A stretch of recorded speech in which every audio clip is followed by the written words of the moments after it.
Hello, everybody, and thank you for tuning in to the Liberty Report. With me today is Daniel McAdams. Daniel, nice to see you. Good morning, Dr. Paul. Good. Our goal today is to stop a war.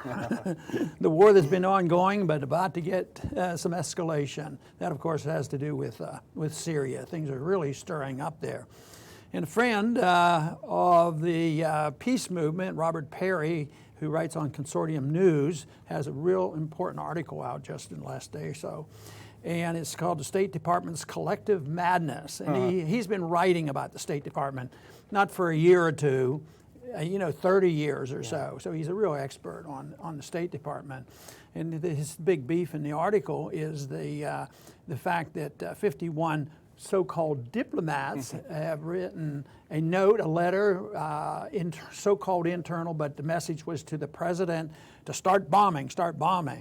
And they want to see themselves as the deliverer of the policy. Of course, it's back and forth, and sometimes we see some resistance from the president, but other times this group of people have been more or less identified with Hillary. Yeah. A little bit more aggressive, maybe a lot more aggressive. But the big thing is they want to start bombing, which there's a lot of ironies here, and I'm sure you've taken a look at this. What do you think's going on here? Do you think they're going to win and the bombs are going to start dropping soon? Well, it's interesting because what they're urging that the administration do is to stop its focus on ISIS in Syria and start bombing the Assad government.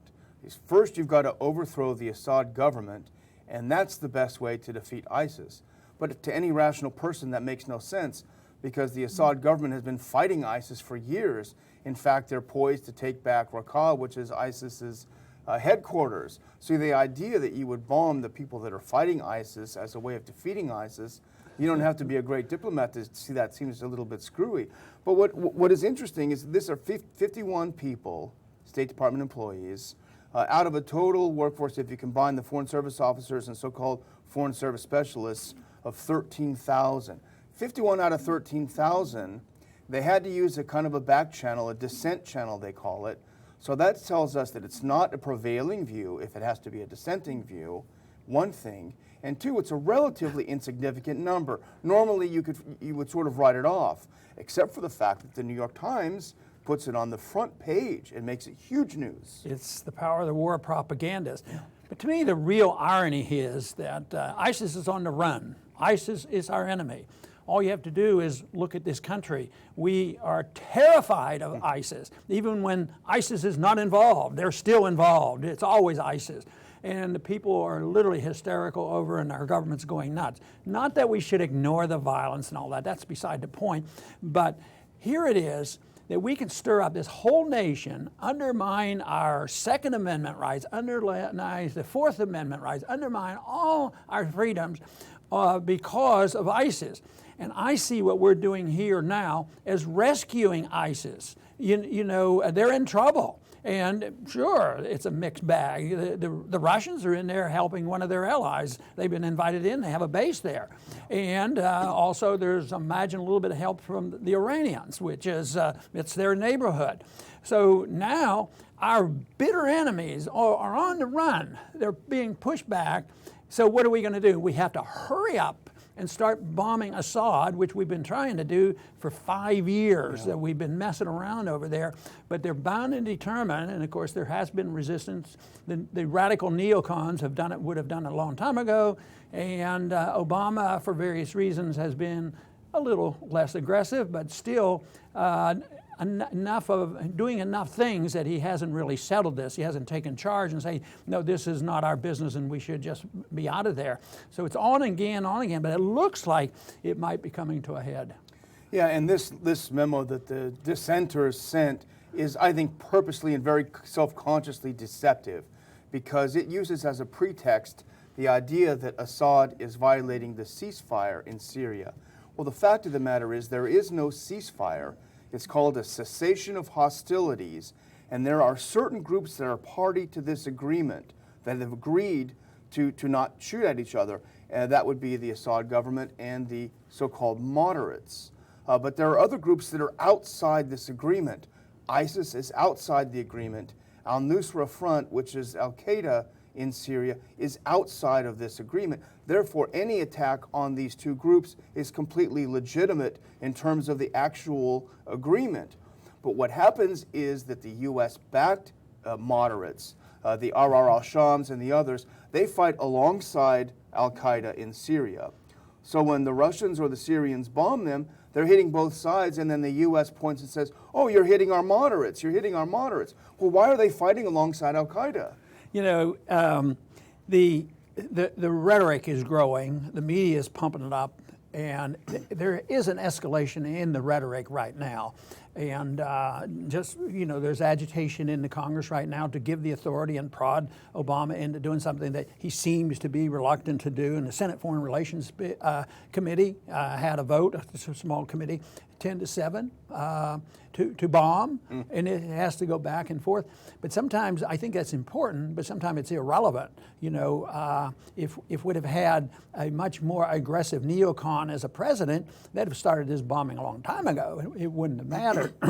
So they're going back and forth on this, and the rhetoric can be determined by how many warnings there are.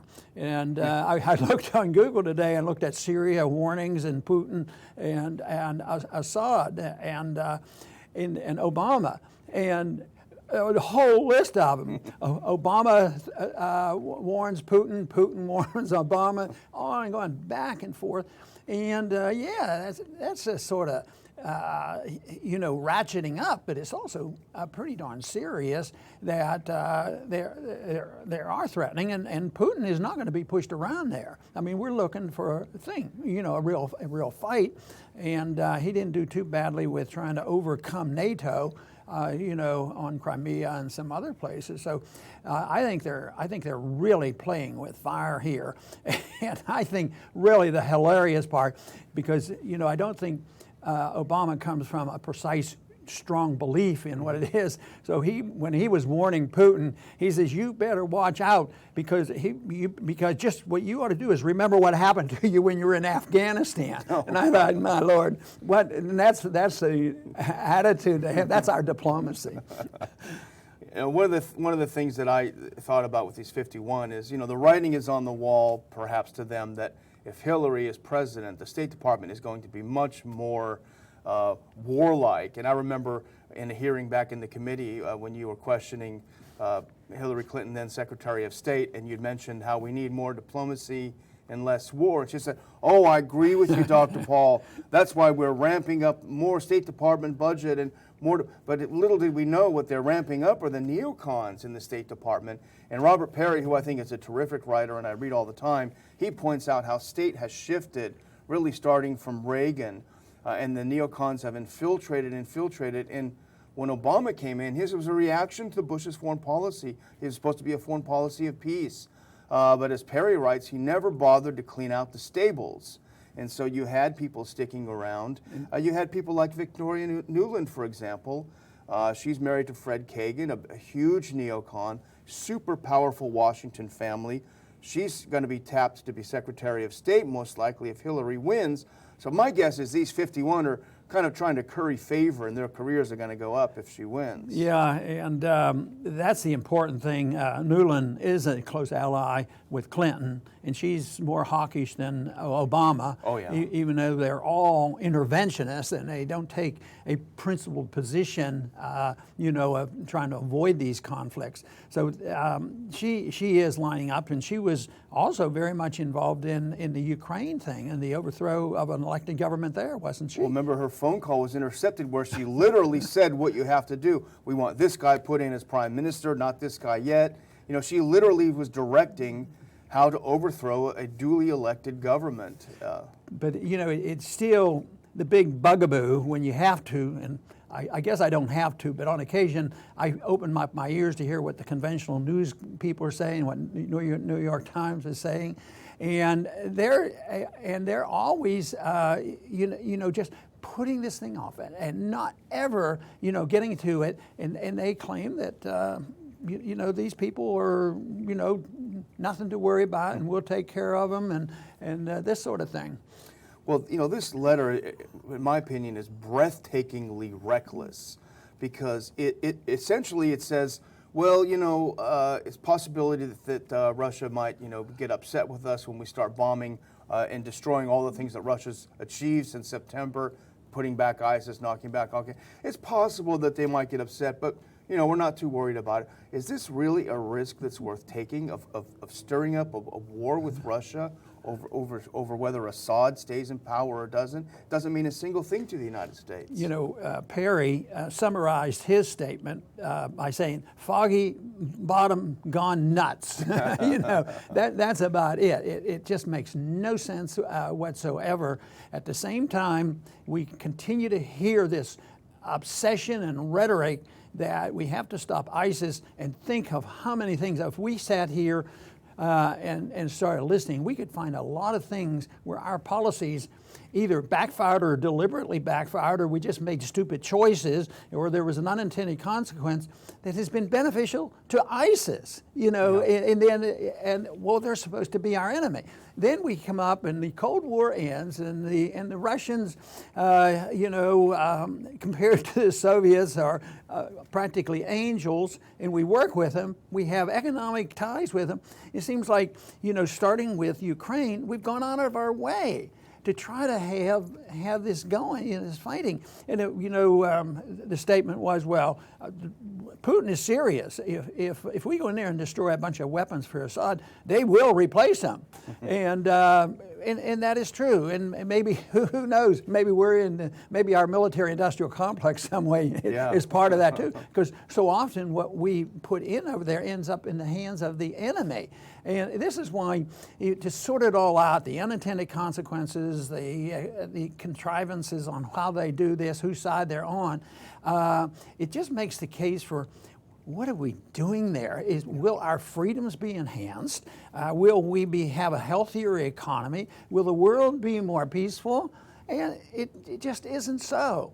But the obsession is there. I mean, the rhetoric in this country is just building, because they'll have an incident by American citizens, and quite a few of some of these killings that are going on, which are rather serious but minor compared to these wars, they're committed by American citizens. At the same time, well, this means we have to bomb more people over there. Overseas. We'll go and bomb more. We have to bomb Assad. And where is he getting the authority? He's getting the authority because anybody participated and helped the 9/11 conspirators, you know, that bombed the towers.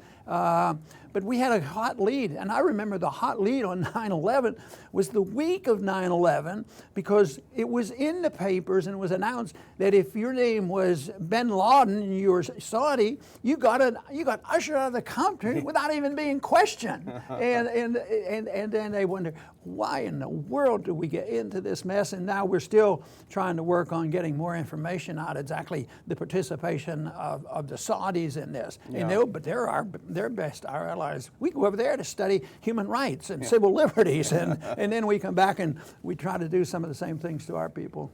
You know, I think it's overblown when someone says, "Oh, the U.S. backs ISIS and founded ISIS and things," but in some ways you can't ignore the attitude of the State Department. I remember it was just a few weeks ago that Mark Toner, State Department spokesman, this is after the Assad government liberated Palmyra, which is an historic town, UNESCO site, liberated it from ISIS, which was blowing up all these things.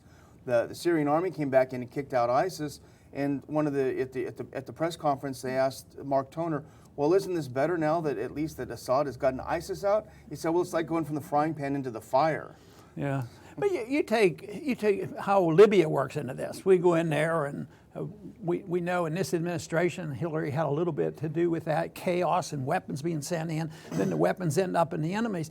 What I still, since I don't know if you have proof, you can have suspicion, but are they just really stupid?